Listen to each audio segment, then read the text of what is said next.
Welcome back to Mike Ferry TV. My name is Tony Smith, coach and speaker for the Mike Ferry organization, filling in for Mike this week. All right, we're going to talk about something that's very important today that maybe hasn't been super important for some time. We're going to talk about the skill of negotiating contracts, negotiating. Okay, so one thing we know is in North America over the last 18 months to 2 years, the number of properties that are expiring from the market has increased. The number of listings that are canceling has increased. The number of transactions that are falling apart, falling out of escrow, has dramatically increased. The number of properties that are being put back on the market has increased. And all of those things are obviously part of the supply and demand issues that we're experiencing today. You know, if the supply goes way down and the demand goes through the roof, what kind of negotiations are really necessary? Okay, red hot, a little bit of a frantic market. You either take it or leave it. Write us an offer over asking price, or you have no shot, right? I want more money. I want more money. I want to sell my house for more money. Okay, and you get the money.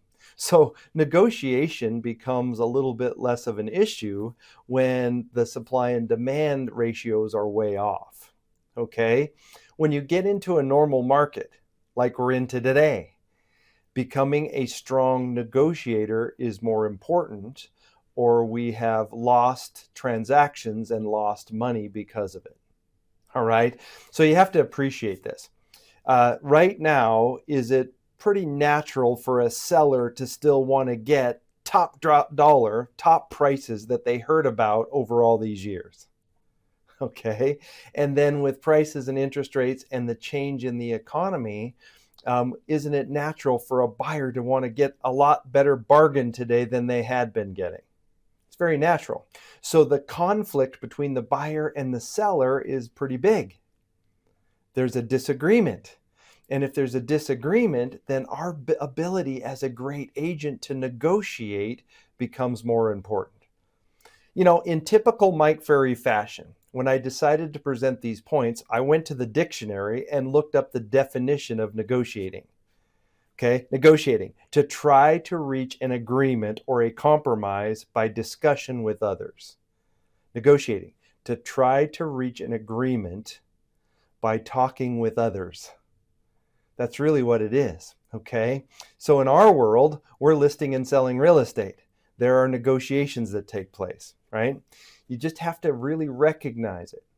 If you're only going on a listing presentation once every 2 or 3 months, if you're only being exposed to the negotiation of presenting an offer once every 4 to 6 to 8 weeks, then your negotiating skills don't get practiced that much, do they? And if they don't get practiced that much, and if you lose a transaction simply by your inability to negotiate the deal, it's very expensive. Right? Mike Ferry trained agents. This topic, negotiation, is one of the biggest reasons why Mike Ferry trained agents succeed at a higher level in a normal market. Because we, the coaches, the system, Mike, the structure will cause them to get back involved with heavy negotiating skills, and they put their deals together. So we win at a higher level, don't we? All right. So I want you to really think about that. Here's some points to consider when it comes to negotiation.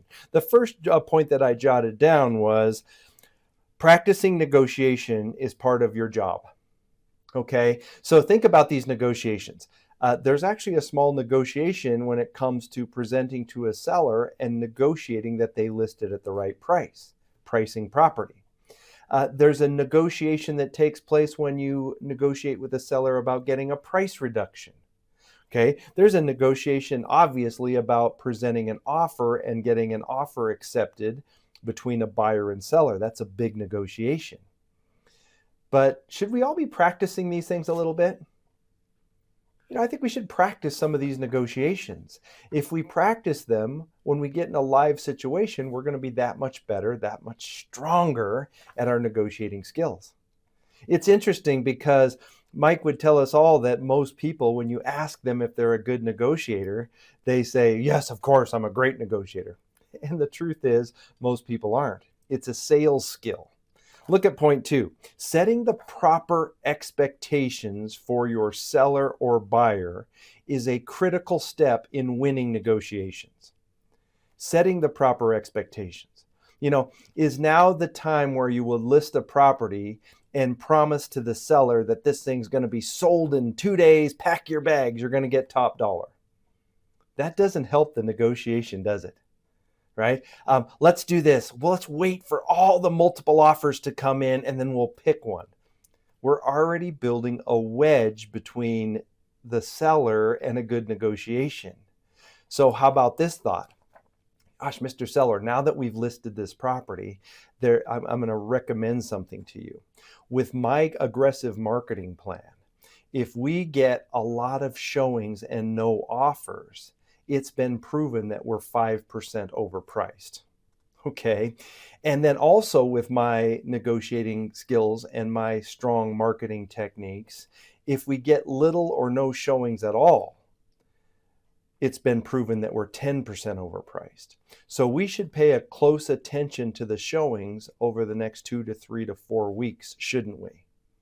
Let's put me to work, expose your market to the public and to all the other great agents, and let's see how the marketing and your property responds to the market conditions. That's a little different in setting expectations, isn't it? So, question for you. Are you practicing your skill of setting the proper expectations with the buyer and the seller that we have? Mr. Seller, in today's world, can you appreciate that the buyer's confidence is a little down from what it used to be? And were you aware that the number of homes for sale has actually doubled? If there's twice as many homes for sale, is it natural to expect that a buyer will maybe not have to accept the physical condition that they used to?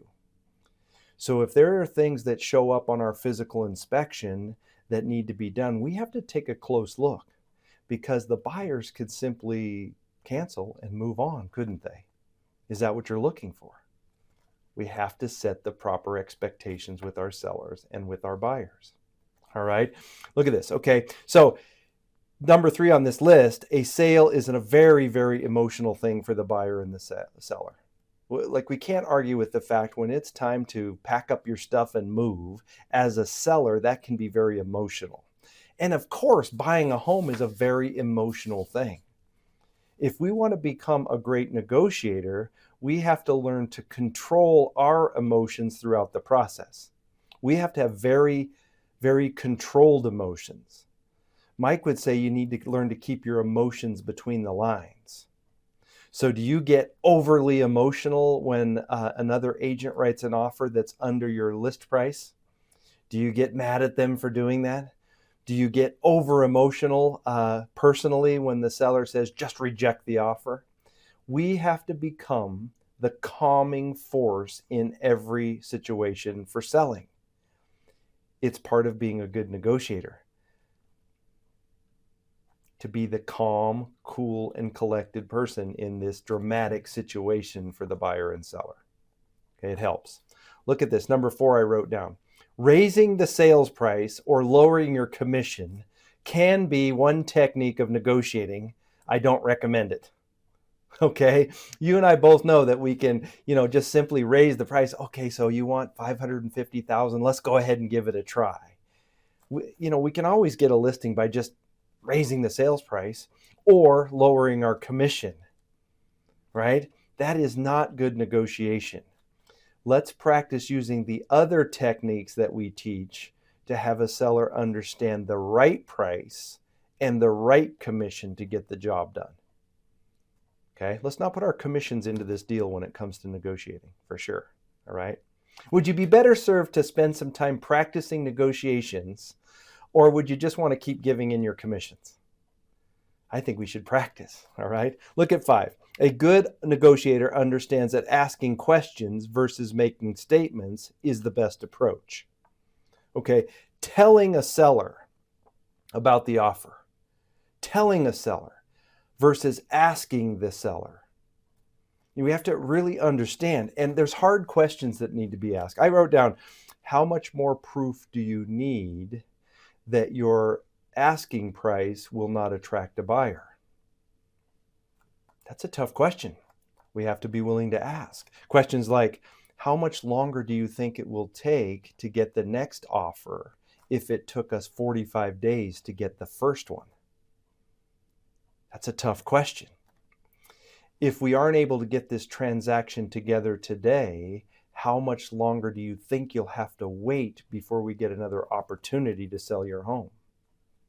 It's a tough question, but they're questions.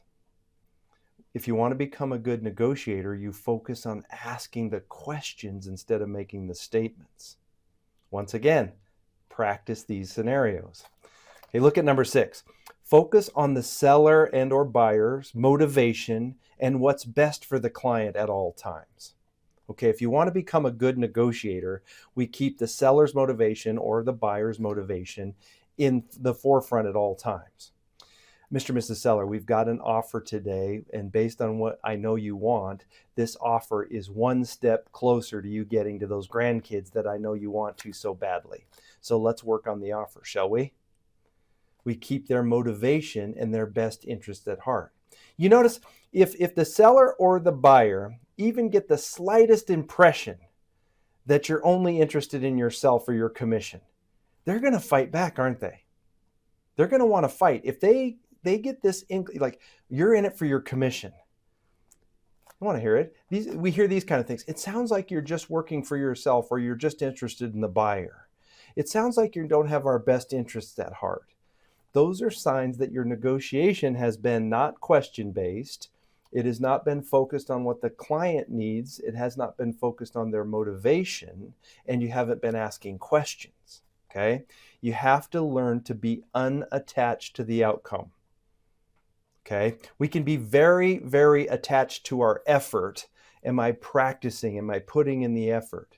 Am I asking the questions? But we have to be unattached to the outcome. Good negotiators are not attached to the outcome. How about 7? How big are your gaps between negotiations?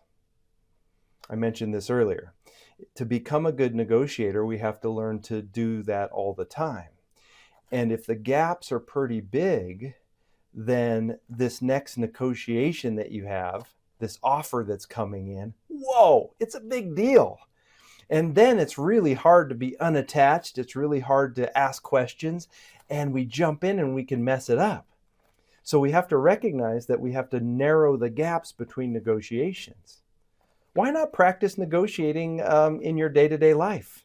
Practice negotiating with the waiter or the waitress about, please, would you share with me what's the best meal on the menu today? Right?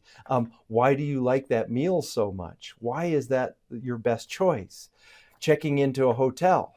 Are you in control of which rooms you assign me now that I'm checking into your hotel? You are? Great. Then what I would like to ask is, could you please assign me the best room available for my stay here? It's negotiating. Are you okay doing some negotiations in your day-to-day life so the gaps aren't too big? Okay. Now, 8 I wrote down, and this is an interesting one. If you read a lot or study negotiations, a lot of the philosophies are out there is somebody wins and somebody loses. A good negotiator is the guy that can get the edge over on somebody and hold their throat like that, right? That's not really the approach we recommend you take. Okay, focus on a win-win situation. A lot of real estate transactions that go together, honestly, is a great situation for the buyer and a great situation for the seller. Now, that doesn't mean that everybody's happy all the time. That doesn't mean that they go out feeling like they won the lottery, but it means that there is a common ground that we're looking for, which means that we probably should look at both sides of the transaction.